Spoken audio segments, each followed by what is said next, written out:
Hola amigos, ¿cómo están? Resolveremos 100 preguntas de biología para que ingreses a la universidad. Así que por favor, mucha atención durante la explicación. También por favor, comparte el video, suscríbete y lo más importante, ponle muchas ganas para que aprendas. Muy bien, entonces empecemos. Pregunta número 1. El conjunto de átomos formará. El conjunto de átomos forma una molécula, ¿cierto? Una molécula. Por ejemplo, si juntamos un átomo de nitrógeno más 3 átomos de hidrógeno, se forma una molécula denominada amoníaco, NH3. ¿Está bien? O de repente, si juntamos un átomo de carbono y 4 átomos de hidrógeno, se forma una molécula llamada metano. ¿Está bien? Entonces recuerda esa teoría. Un virus es una asociación supramolecular. Esta vez supramolecular, obviamente sabes que está debajo del nivel celular. Por ese motivo se considera que un virus no es un ser vivo. ¿Está bien? Muy bien. Siguiente pregunta. A ver, vamos a bajar esto. La agrupación de células que formará. Si agrupamos células, me forma un tejido. ¿Correcto? Un tejido. Muy bien. Siguiente pregunta. 3. El cerebro es un... ¿qué será el cerebro? El cerebro es un órgano. ¿Está bien? Recuérdalo, es un órgano. Está formado por múltiples tejidos. Importante en los seres vivos y está formado, por ejemplo, por el tejido nervioso. ¿Correcto? Pero también sabes que hay diferentes tipos de tejido nervioso. Muy bien, siguiente pregunta. 4. El conjunto de reacciones químicas que ocurren en el interior de una célula se denomina. ¿Cómo se llamará el conjunto de reacciones químicas, catabolismo y anabolismo, que ocurren en el interior de una célula? ¿Está bien? La respuesta es metabolismo, pues. Por ese motivo tú sabes que el metabolismo es tipo catabólico o anabólico. Durante el catabolismo se está liberando energía, por ese motivo se dice que es exergónico. Y durante el anabolismo se está consumiendo energía, por ese motivo se dice que es endergónico. Pero tanto catabolismo como anabolismo son partes del metabolismo, que es el conjunto de reacciones químicas donde la célula pues obtiene y usa energía. Siguiente pregunta. 5. Indique una característica del ser vivo que permite perpetuar la especie en el tiempo. ¿Está bien? ¿Qué característica del ser vivo le permite perpetuar la especie en el tiempo? Que la especie continúe, ¿cierto? Evolución es un cambio, ¿cierto? A nivel genético a largo tiempo. ¿Cuál es? La clave por aquí, reproducción, ¿cierto? Reproducción. Durante la reproducción, el ser vivo deja descendientes con la información genética de los padres y pues los descendientes continúan con la especie, ¿no? Mantienen la especie. Por ese motivo se dice que la finalidad de la reproducción es mantener la especie. ¿Está bien? Muy bien, siguiente pregunta, 6. 6 más para acá. Señale una característica de la reproducción sexual. La reproducción sexual. Recuerda que también hay una sexual.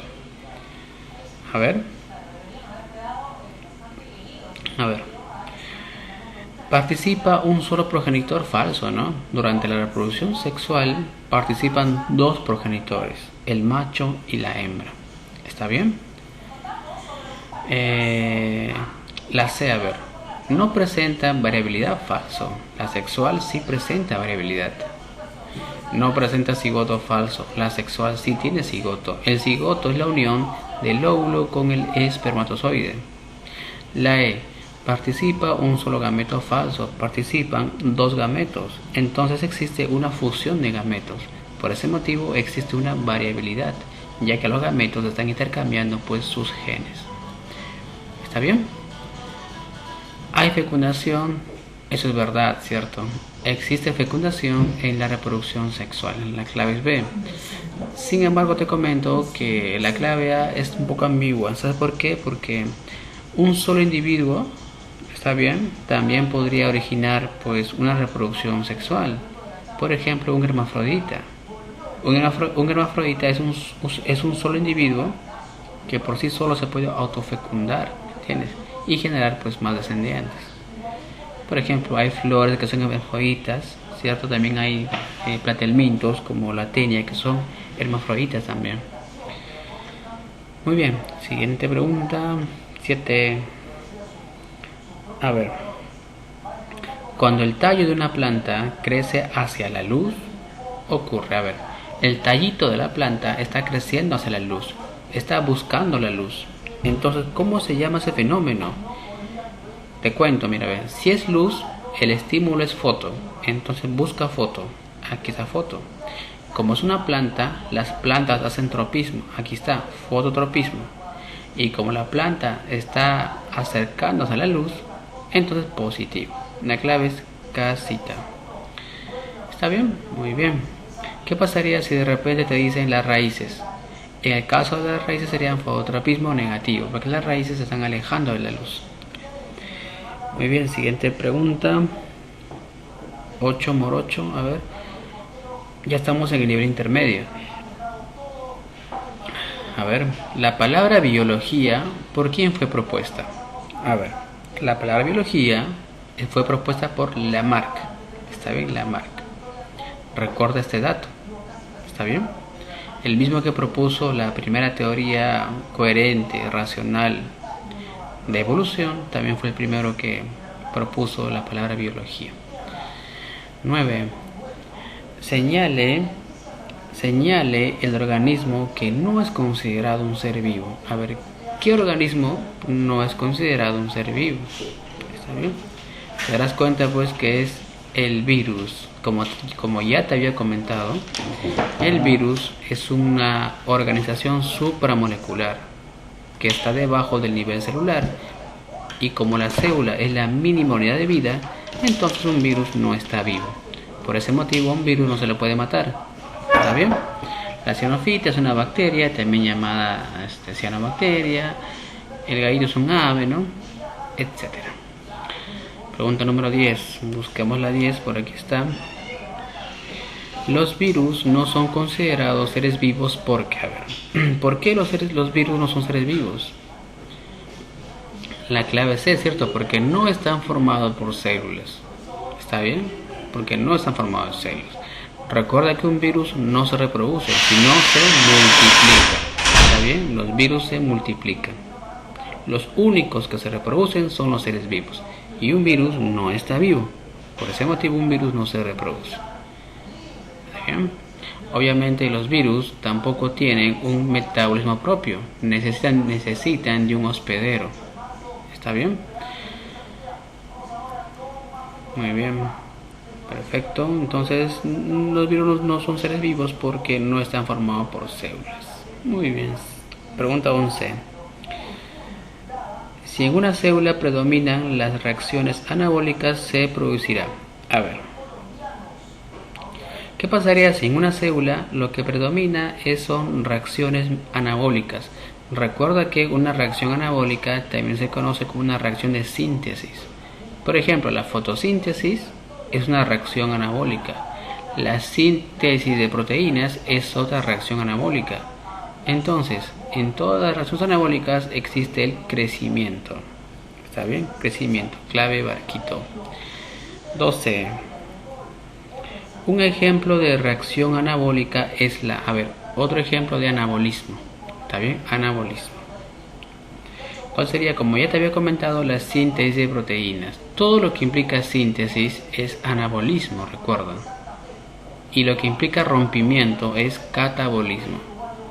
¿Está bien? Por ejemplo, acá, mira, degradación de glucosa, catabolismo. Rompimiento de glucógeno, catabolismo. Acción del jugo gástrico para degradar proteínas, también es catabolismo. Ruptura, mira, de rompimiento del almidón, catabolismo. ¿Te das cuenta? Entonces, anabolismo es síntesis, creación. Y obviamente para ello gastas energía en forma de ATP. Siguiente 13. A ver, indique una característica de la reproducción asexual. Ahora me concentro en la reproducción asexual. ¿Cuál sería? Que en la sexual no hay variabilidad en la descendencia. Los hijos son genéticamente igual a las madres, ¿cierto? Si la madre es diploide, los hijos también serán diploides. Si la madre es, digamos, poliploide, ¿no? 8N, en las plantas sobre todo, los hijos también serán 8N. ¿Está bien? Muy bien. Muy bien. Entonces no hay variabilidad.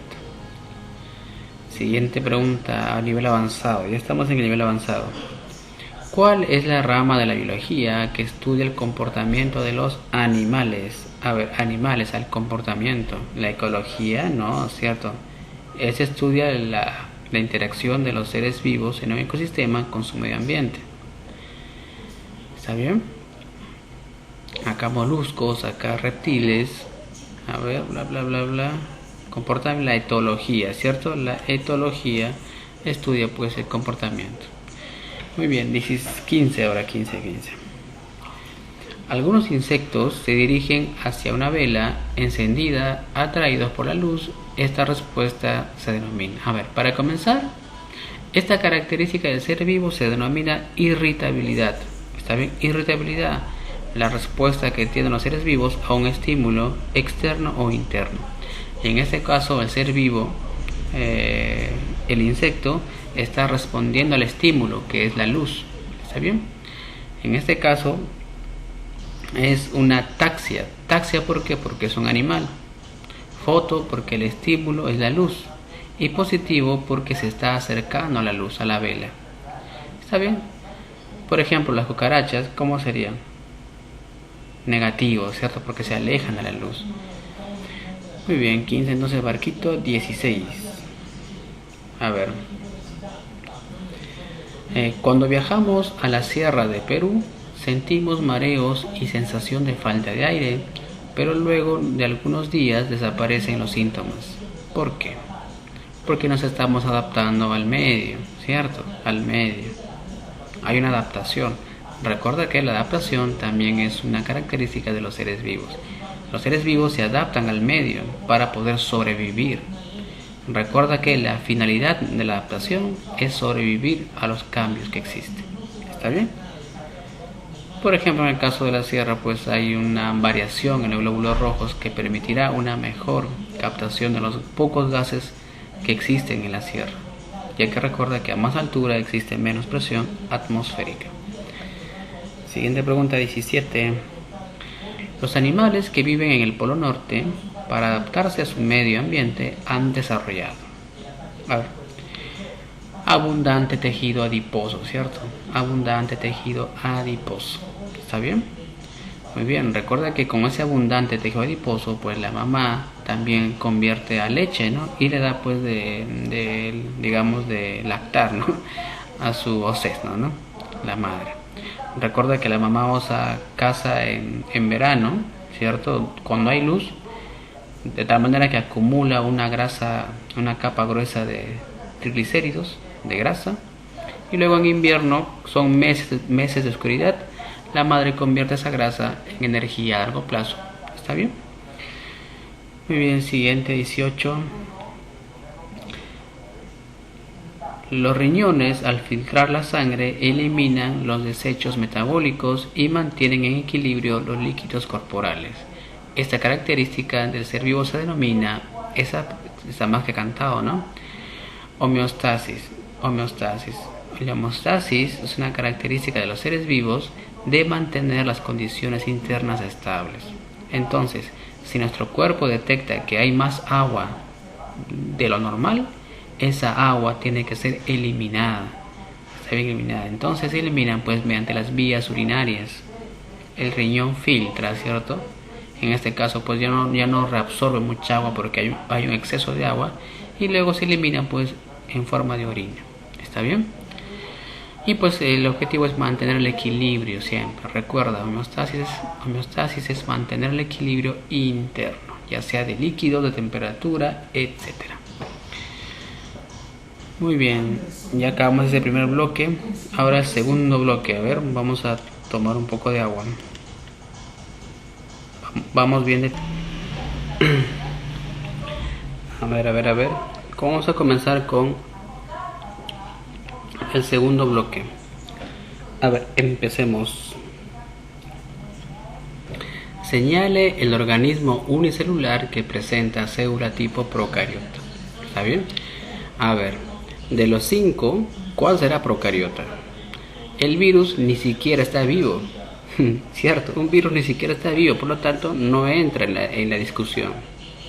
Una ameba es un protozoario, una alga es un protista, levadura un hongo, la cianofitia es una bacteria. ¿Cierto? Una bacteria que hace fotosíntesis, pero es una bacteria.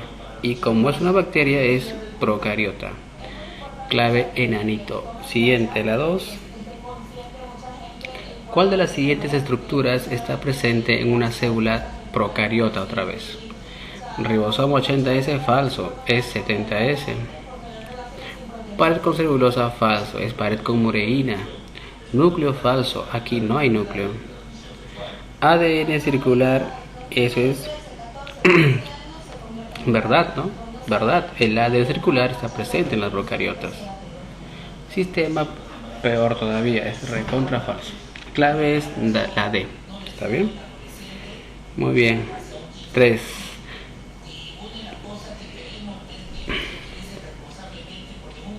Ahora, la teoría celular fue propuesta por... A ver, ¿quién propuso la teoría celular? Singer Nicholson, no, cierto. Ellos propusieron el modelo de la membrana celular, el famoso mosaico fluido, que es diferente. Anton van Leeuwenhoek tampoco. Él fue el que observó por primera vez a los microorganismos. Por ese motivo se le conoce como el padre de la microbiología y también más adelante como el padre de la protozoología. Schleiden y Schwann es el correcto. Watson y Crick, modelo pues del ADN, cierto, helicoidal, antiparalelo, a 3553, alfa hélice, etc. Robert Hooke pues el primero en observar celdillas, células muy parecidos a un panal de abejas, ¿no? Por ese motivo lo conoce como el padre de la citología.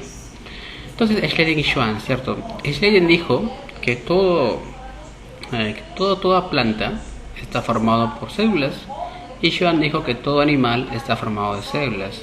Entonces de aquí sale un postulado, que todos los seres vivos están formados de células. ¿Está bien? El segundo postulado es que la célula es la unidad mínima fisiológica. El tercer postulado es que toda célula proviene de otra preexistente, pero eso lo propuso Virchow. Y finalmente la célula es la unidad genética. ¿Está bien?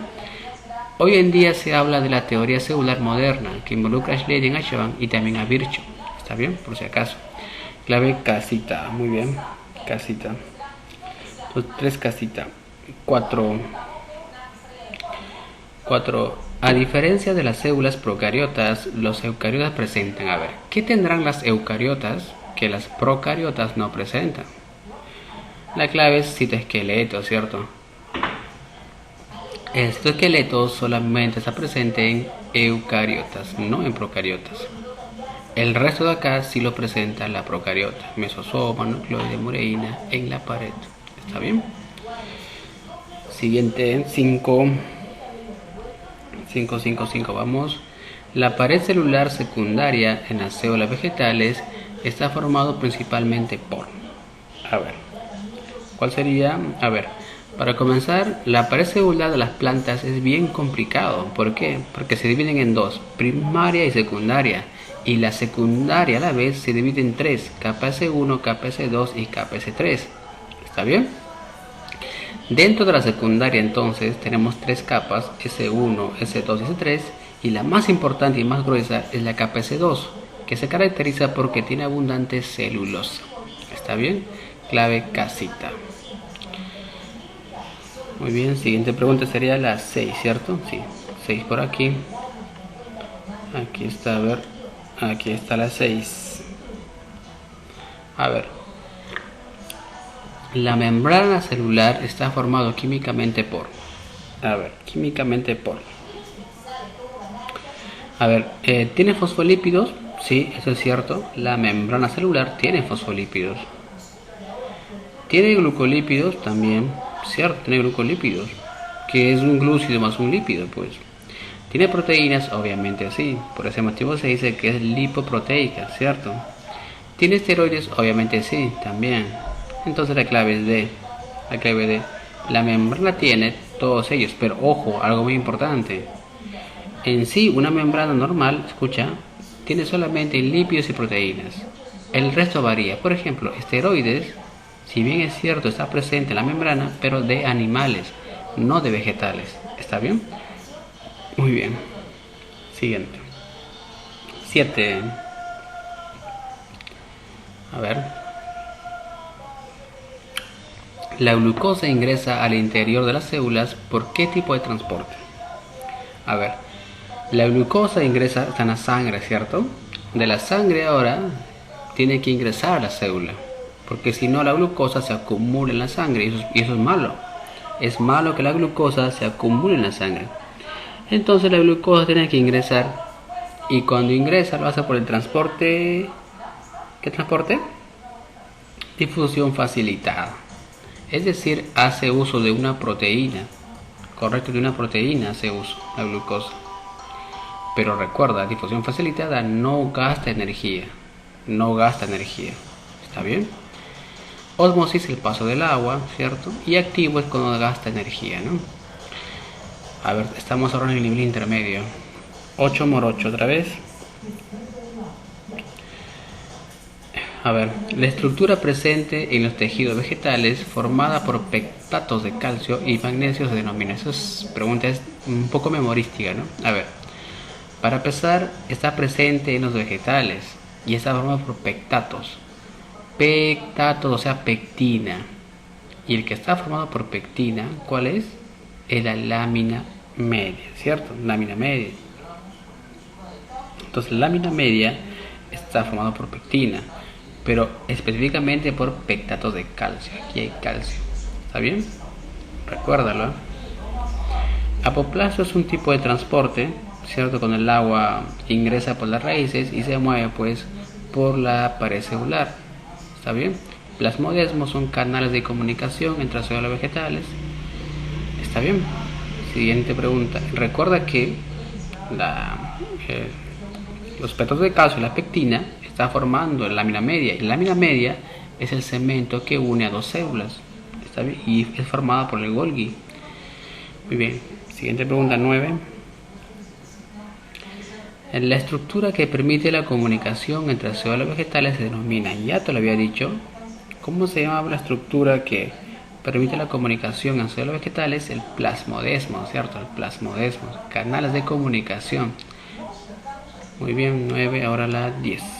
Recuerda, plasmodesmo en células vegetales, para que se comuniquen y luego hagan ciclosis. ¿Está bien? Muy bien, a ver, el modelo del mosaico fluido fue propuesto en el año de 1972, ¿cierto? ¿Por qué fue propuesto? Por Singer y Nicholson, ya te lo había dicho, ¿no? Ellos dijeron que la membrana celular era fluida, ¿cierto? Tenía fluidez y era como un mosaico, ¿no? O sea, un mosaico fluido, formado de lípidos, tipo fosfolípidos y proteínas. Por ese motivo se dice que la membrana es de naturaleza lipoproteica. ¿Está bien? Muy bien. Recuerda Singer y Nicholson. Y ellos obviamente ganaron el premio Nobel. 11. A ver. Indique qué tipo de transporte permite la salida de iones sodio. A ver, cuando los iones sodio salen, ¿qué tipo de transporte? ¿No? El transporte por bomba, ¿cierto? Para comenzar, cuando el sodio sale, está bien, lo hace obviamente acá se refieren cuando sale pues de la célula, ¿no? Lo hace de un lugar menos concentrado a un lugar más concentrado, es decir, lo hace en contra de la gradiente. Porque tú sabes por teoría que el sodio es el principal, ¿qué cosa? Principal catión extracelular. Entonces, el sodio está acumulado abundantemente afuera de la célula. Entonces, cuando quiere salir de adentro hacia afuera, lo hace en contra. De un lugar donde hay poco sodio a un lugar donde hay mucho sodio afuera. Entonces, es en contra de la gradiente y por ese motivo usa energía. Y el transporte por energía es el transporte por bombas. Está bien, recuerde que una bomba, así como una bomba eléctrica, gasta energía. 12. A ver, 12. Dice, durante la secreción celular se utiliza ATP, por lo tanto es un tipo de transporte activo. Ya te había dicho que el activo gasta ATP. 13. A ver, 13. Los fosfolípidos de la membrana se caracterizan por ser, a ver, los fosfolípidos, ¿cierto?, están presentes en la membrana, eso es cierto, y son pues anfipáticos. Ojo, no antipáticos, sino anfipáticos, ya que el fosfolípido tiene una cabecita que le gusta el agua, hidrofílica. En cambio las colitas son hidrofóbicas, que no le gusta el agua. Entonces, como la misma molécula es hidrofílica y a la vez hidrofóbica, se dice que es anfipática. ¿Está bien? No lo confundas con anfótero. Anfótero es un compuesto que a la vez sirve como base y como ácido. ¿Está bien? Muy bien, vamos a nivel avanzado ahora, 14, ¿no? A ver, léelo. Pregunta 14. Al examinar el microscopio se observa células cuyo material genético no está limitado por una endomembrana.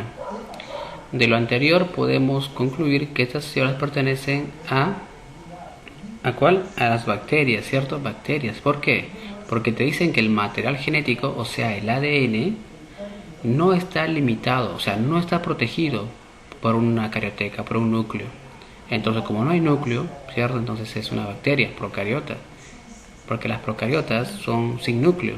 Es más, pro significa antes, cario pues de núcleo, ¿no? O sea, antes del núcleo.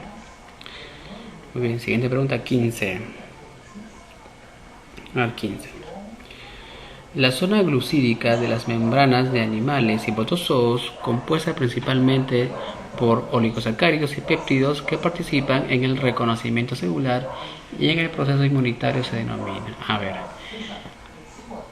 la membrana, ¿cierto?, de sobre todo de animales y protozoarios, presenta en la capa exterior, presenta un conjunto de oligosacáridos, de azúcares.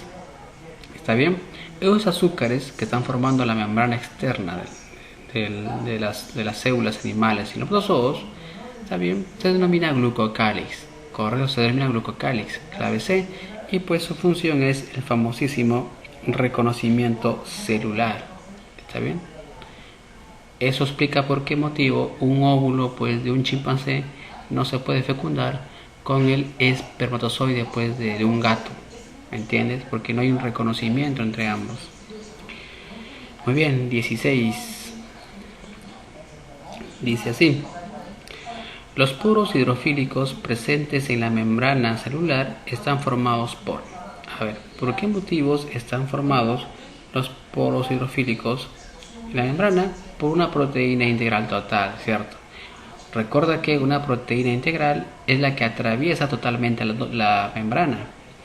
La membrana celular presenta doble capa, ¿cierto? Hay proteínas que están en una sola capa, ya sea interna o externa, pero hay proteínas que atraviesan la doble capa y se les llama proteínas integrales, totales. Y obviamente como atraviesan forman poros, ¿sí? Poros hidrófilos. Siguiente, 17. La membrana celular es una estructura formada por dos capas, eso es verdad, dos capas de fosfolípidos asociados a proteínas, ¿cierto? Integrales, periféricas, ¿no? Y glucolípidos. Cuando los fosfolípidos pasan de una capa a otra, ¿está bien? O sea, de la capa externa a la interna, ¿cierto? O sea, no rotan sobre sí mismos, sino que intercambian posiciones. Este movimiento se conoce como el famoso flip-flop. Esa pregunta es teórica, ¿está bien? A ver, te cuento. En la membrana, el fosfolípido puede girar sobre sí mismo. Se mueve sobre sí mismo el fosfolípido. O también puede intercambiar posiciones con su compañero o vecino. Pero también hay casos en los cuales el fosfolípido intercambia posiciones con la otra capa de abajo o de arriba. Ese movimiento es flip-flop. 18. Cuando la membrana celular se lesiona debido a agentes externos, se forman algunos compuestos derivados de ácidos grasos presentes en las colas de fosfolípidos. ¿Está bien? Uno de los más importantes derivados que participa en el mecanismo inflamatorio se denomina. ¿Cuál es la clave? La famosa prostaglandina, ¿cierto? Muy bien. Entonces, ya acabamos. Vamos al bloque siguiente, biología celular 2, nivel básico.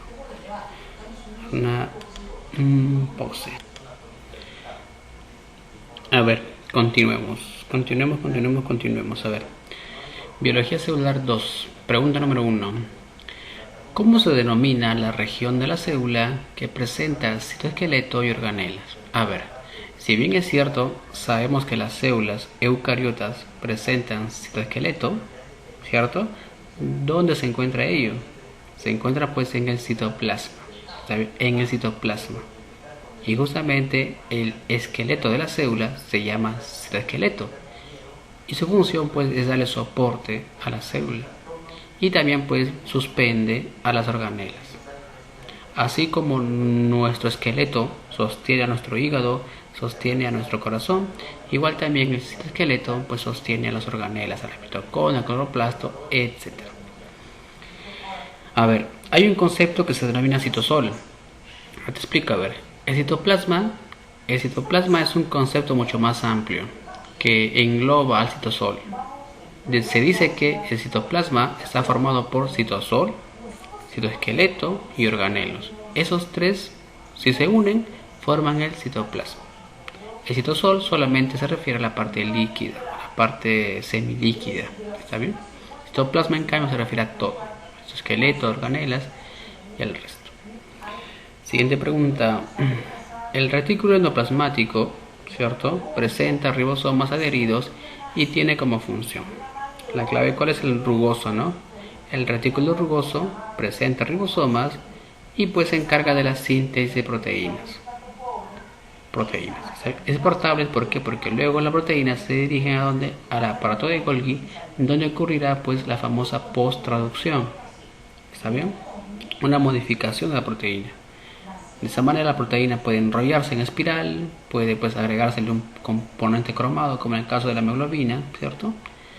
Después de la síntesis de proteínas ocurre obviamente eso, ¿no? Pregunta 3. Las funciones de detoxificación celular y metabolismo de lípidos son realizados por él. A ver, retículo endoplasmático liso, ¿cierto? Se encarga de la detoxificación, sobre todo a nivel de los hepatocitos del hígado. ¿Está bien? Por ese motivo cuiden su hígado, porque son grandes detoxificadores. Y también pues a la vez metabolizan, o sea, crean lípidos, pero no cualquier lípido, ¿eh? Sobre todo fosfolípidos, sobre todo. ¿Está bien? No tanto triglicéridos o ceras, fosfolípidos más que nada. Y dentro de ellos, ¿sabes? Está la famosa fosfatidilcolina, ¿cierto? Muy bien. Siguiente 4. La función más importante del aparato de Golgi es... A ver, ¿cuál será la función más importante del aparato de Golgi? La famosa secreción celular. El Golgi se encarga de la secreción. Forma vesículas. En las vesículas hay enzimas. ¿Está bien? Enzimas, hay proteínas, etc. ¿Está bien? El Golgi es un gran agente de secreción, recuérdalo. 5. ¿Cómo se denomina la organela citoplasmática presente en células vegetales y que presenta una sola membrana llamada tonoplasto? Esa pregunta es memorística, ¿no? A ver, existe una organela. Obviamente esa organela está presente tanto en animales como en vegetales, ¿ah? Solamente que en los vegetales es grande y solamente hay una, y su membrana se llama tonoplasto. La respuesta es la vacuola. ¿Está bien? La vacuola. La vacuola en los animales, en cambio, es pequeñita y son muchas. En los vegetales es grande y son poquitas. ¿Está bien? Siguiente 6. Las funciones de digestión celular y degradación de la oxigenada son realizadas por las organelas denominadas. A ver, ¿quién se encarga de la digestión? Lisosoma. ¿Está bien? ¿Quién se encarga de la degradación de la oxigenada? El peroxisoma. Clave, enanito. Sin embargo, te comento que aquí debe ser degradación del peróxido de hidrógeno, ya que el peroxisoma lo que degrada es el peróxido de hidrógeno, no la oxigenada. ¿Está bien? Uy, ¿qué pasó? Acá estamos. Muy bien.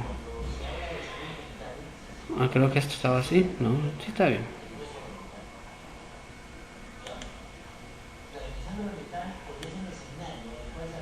Ya, ahí está. ¿Está bien? Muy bien. Entonces, lisosoma y peroxisoma. Muy bien. Muy bien.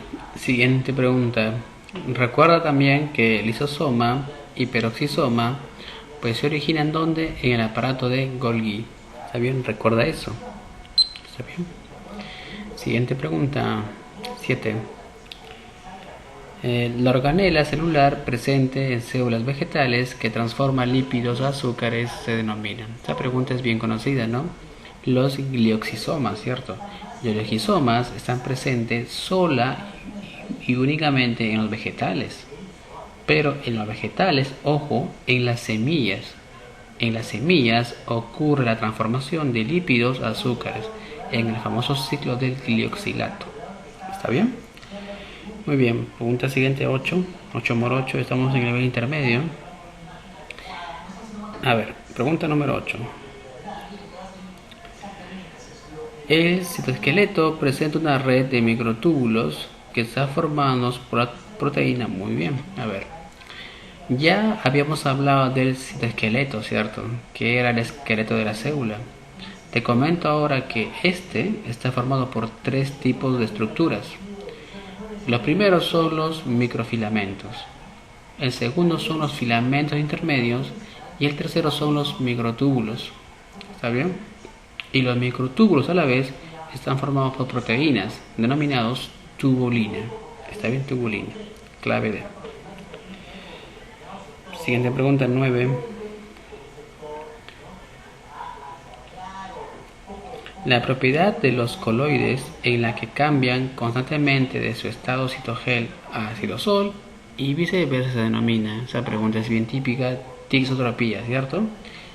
Durante la tixotropía se dice que el citoplasma de las células de un estado de citosol, de líquido, pasan a gel y luego de gel a líquido. ¿Está bien? Ese tipo de cambio se llama tixotropía. ¿Qué sucede en los coloides? Pues como por ejemplo una célula dentro, en su interior. Muy bien. Pregunta 10, busquemos la 10. Aquí está la 10. La organela citoplasmática que transforma la glucosa hasta CO2 y agua y libera energía bajo la forma de ATP se denomina. A ver, ¿qué organela se encarga de usar glucosa y la convierte hasta CO2 y agua liberando energía? Las organelas energéticas es pues la mitocondria, ¿cierto? La mitocondria produce mucha energía y en ella se lleva a cabo la famosa respiración aeróbica. Ojo, aeróbica. Si la mitocondria no se usa, entonces se realiza la respiración anaeróbica. ¿Está bien? O también se puede dar la fermentación. Pero si es mitocondria es aeróbica la respiración. ¿Está bien? Muy bien. Siguiente pregunta 11. La organela del citoplasma presente en células animales que contienen enzimas hidrolíticas ácidas se denomina. La clave es pues la lisosoma. Los lisosomas se encargaban de ¿qué? ¿Te acuerdas? De la digestión celular, ¿cierto? Pero logran hacer eso por la presencia de enzimas hidrolíticas. ¿Está bien? Por ese motivo ellos digieren digestión celular. Recuerda que se forman ¿dónde? En el Golgi, ¿cierto? En el Golgi. Muy bien, siguiente pregunta 12. La glucosilación es realizado por él, ¿está bien? Mientras que la síntesis de fosfatidilcolina por él, ya te había comentado eso, ¿no? La glucosilación por el Golgi. El Golgi, aparte de secretar, también pues se encarga de la glucosilación. ¿Qué significa glucosilación? Agregar glúcidos nada más. Por ejemplo, si el Golgi tiene dentro suyo proteínas del rugoso, ¿cierto? Entonces cuando glucosile forma ¿qué cosa? Glucoproteínas. Si tiene lípidos, cuando glucosile forma glucolípidos. Y luego eso lo secreta, lo exporta. ¿Está bien? ¿Y quién se encarga de la síntesis de fosfatidilcolina? Te dije que era un fosfolípido esto de acá. ¿Quién se encarga? El retículo endoplasmático liso, ¿cierto? Muy bien. También recuerda que el liso se encarga ¿de qué? De la glucogenólisis. ¿Está bien? Pero obviamente la última etapa, ¿no? Que es quitar el fósforo a la glucosa. Pregunta 13. Los lisosomas primarios son vesículas que se originan a partir, ya te lo dije, ¿no? Los lisosomas se crean ¿dónde? En el Golgi. Y son primarios porque todavía no se fusionan a la comida. Cuando el lisosoma, ¿cierto?, se fusiona al alimento para hacer digestión celular, se denomina lisosoma secundario. Pero cuando sale del Golgi y todavía no se fusiona con nadie, se llama lisosoma primario. ¿Está bien? Muy bien. Siguiente pregunta. A ver. Estamos en el avanzado ahora. Durante la espermatogénesis, o sea, la formación de espermatozoides, ¿cierto?, en las famosas gónadas masculinas, los testículos, el acrosoma del espermatozoide se forma a partir. A ver, ¿quién forma el acrosoma de los espermatozoides? El aparato de Golgi. ¿Está bien? El acrosoma es un conjunto de saquitos que contienen enzimas, ¿cierto?, muy poderosas que se encargan de degradar la zona pelúcida del óvulo. La zona pelúcida del óvulo es como una protección, ¿está bien?, para que cualquiera no ingrese. Entonces llega el espermatozoide y automáticamente usa el acrosoma, ¿cierto?, con las enzimas que están acá, y comienza a degradar la zona pelúcida, de tal manera que va penetrando y llega pues al óvulo y lo fecunda. Recuerda que el primero que logra fecundar pues es el que se va a formar el cigoto, ¿cierto? Entonces la proteína de Golgi forma pues las enzimas del acrosoma, que sirve para degradar la zona pelúcida y poder penetrar el óvulo.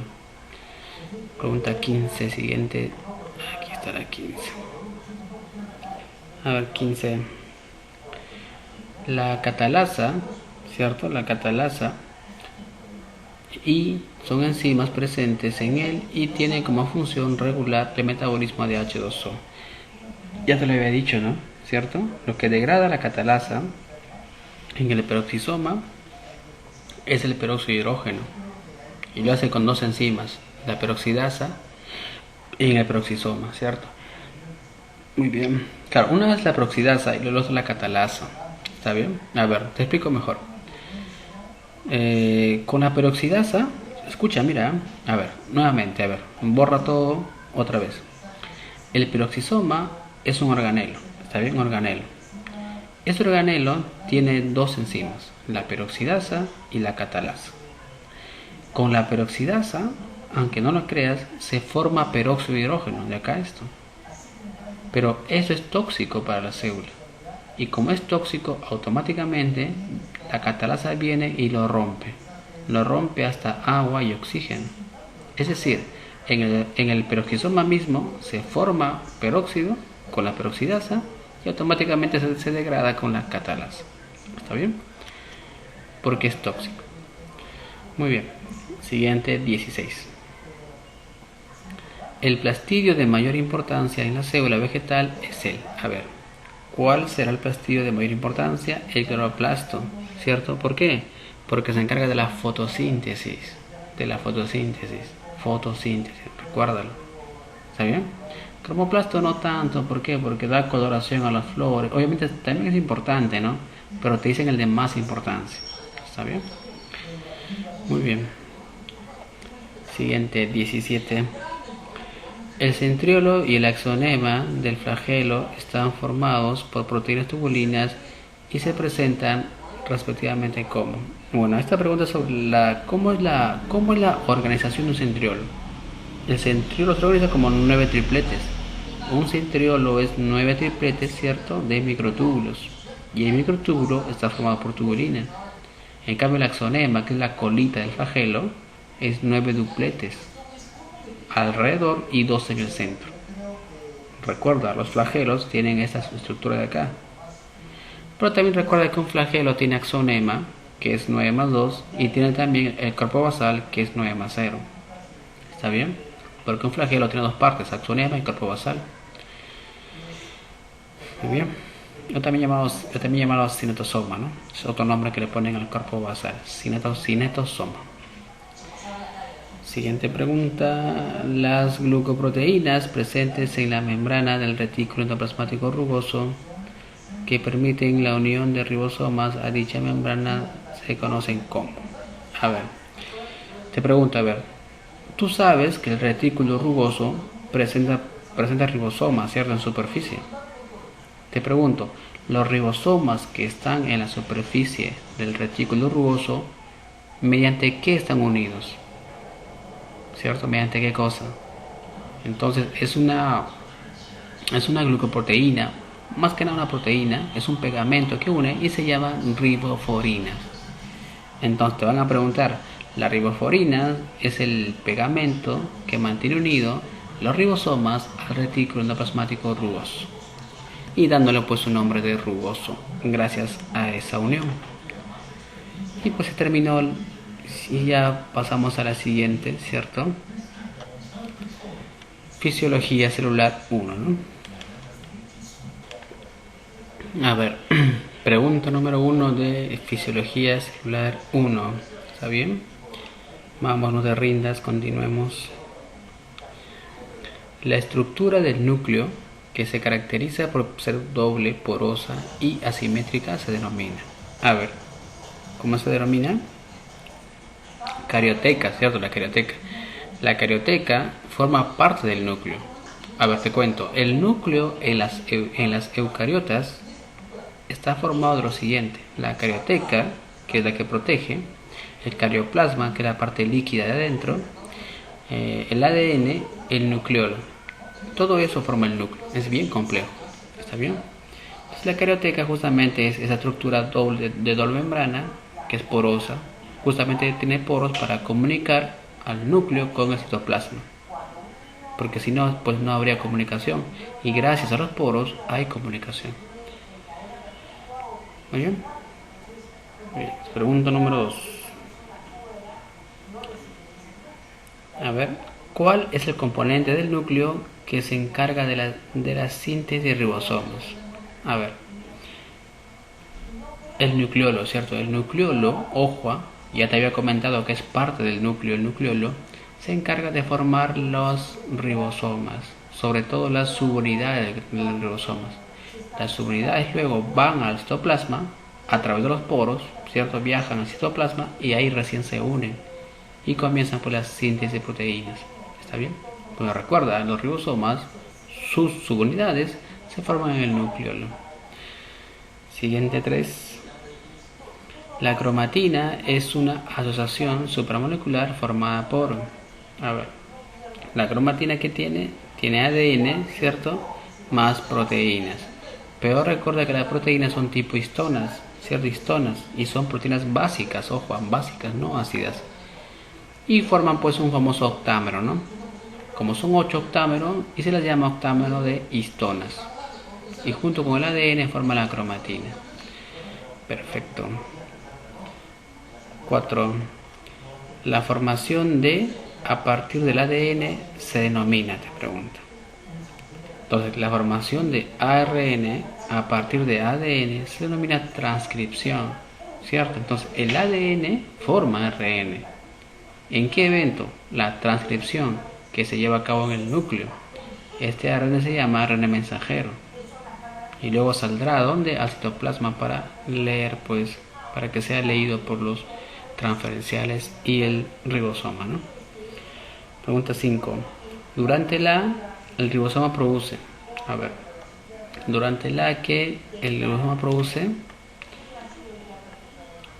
la traducción, ¿cierto? Los ribosomas producen proteínas. Recuerda que la síntesis de proteínas tiene dos etapas: la transcripción en el núcleo y la traducción en el citoplasma en las proteínas, en los ribosomas, perdón. ¿Está bien? Muy bien. Siguiente, a las 6. El triplete de bases nitrogenadas consecutivas ubicadas en el ARN mensajero se denomina. ¿Cómo se denomina? El triplete de bases hidrogenadas, codón. Codón, ¿está bien? Recuerda, un codón es un triplete de bases hidrogenadas, codón.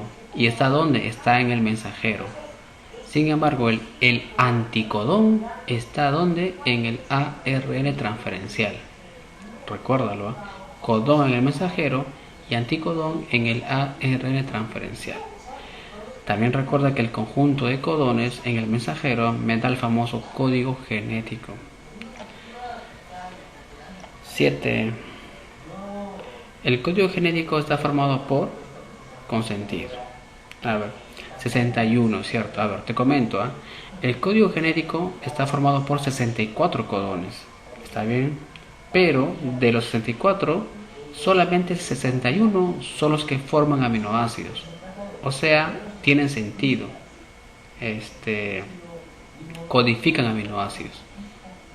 Y los 3 que faltan son codones de terminación, o también llamado codones de paro o stop. ¿Está bien? Muy bien, nivel intermedio 8x8, estamos ahí en la 8. La estructura celular que no es posible encontrar en el nucleoplasma de la célula eucariota se denomina. A ver, ¿cuál sería?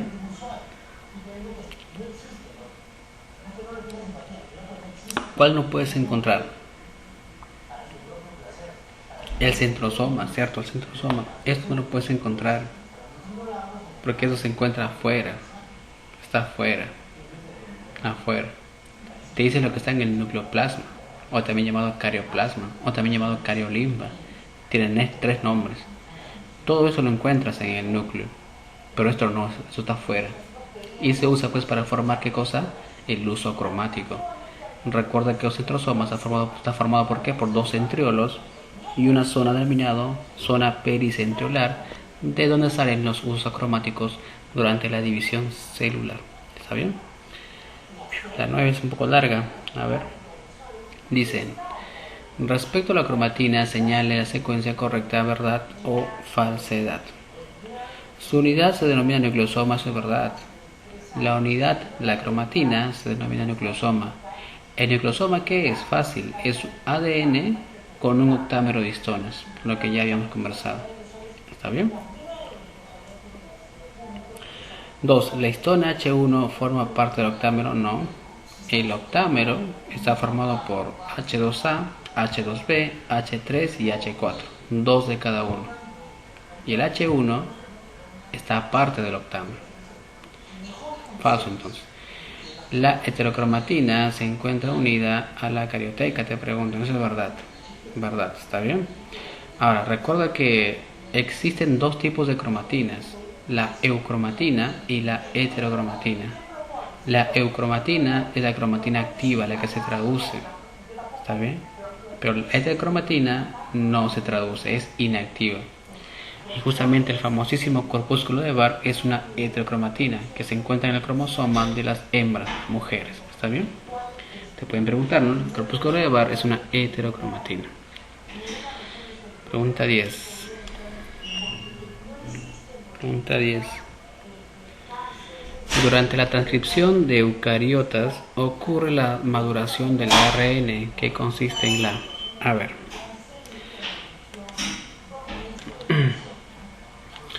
A ver. Intrones. ¿Está bien? Intrones.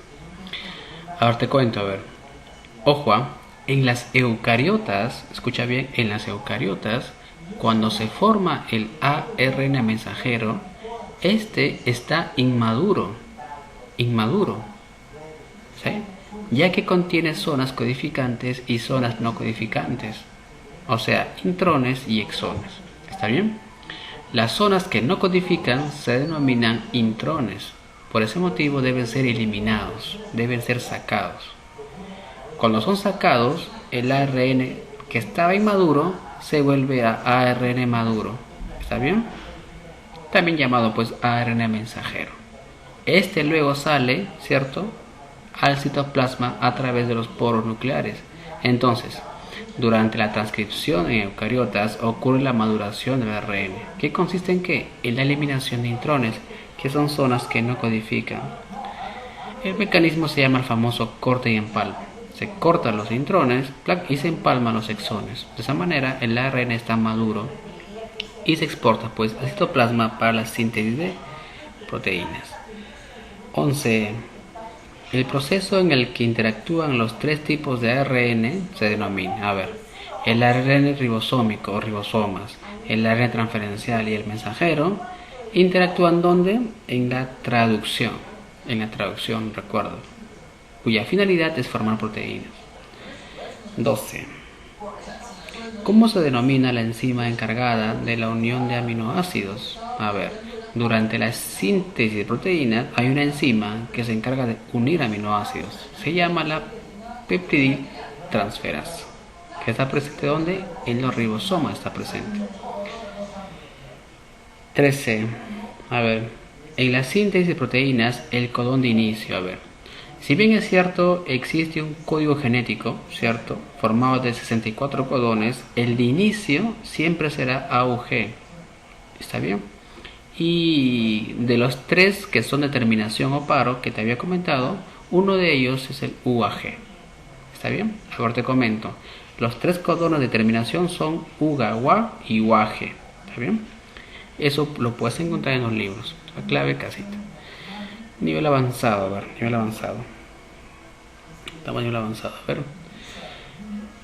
El centro del nucleosoma está constituido por un octámero. Ya te había comentado que el octámero de listomas, ¿cómo era?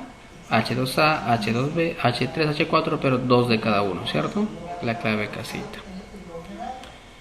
Recuerda que la H1 no forma parte del octámero y son proteínas básicas. 15.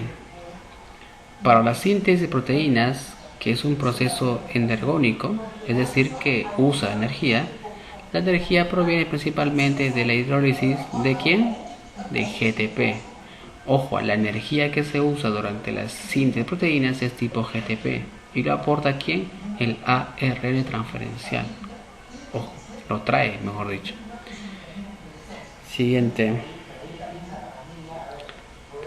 La transcripción y la traducción de las células bacterianas son procesos, acoplados. ¿Sabes por qué acoplados? Porque se dan al mismo tiempo. Es bien loco. Te comento.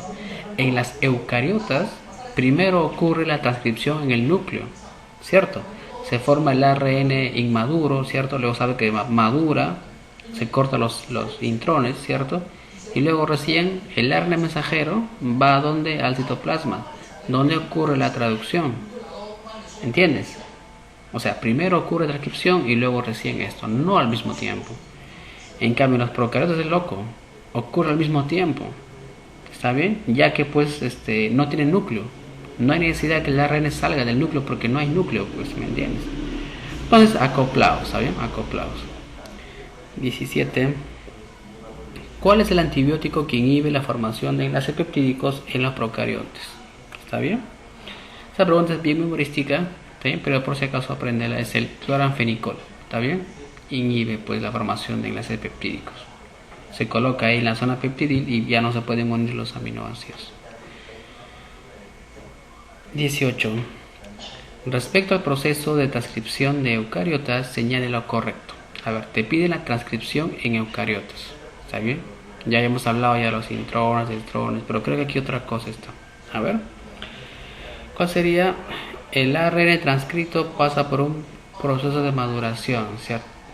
Sí, claro, ¿te acuerdas? En los eucariotas el ARN es inmaduro, por ese motivo tiene que madurar y se retiran pues los intrones. Muy bien, terminamos esa parte. Vamos a ver cómo estamos del tiempo.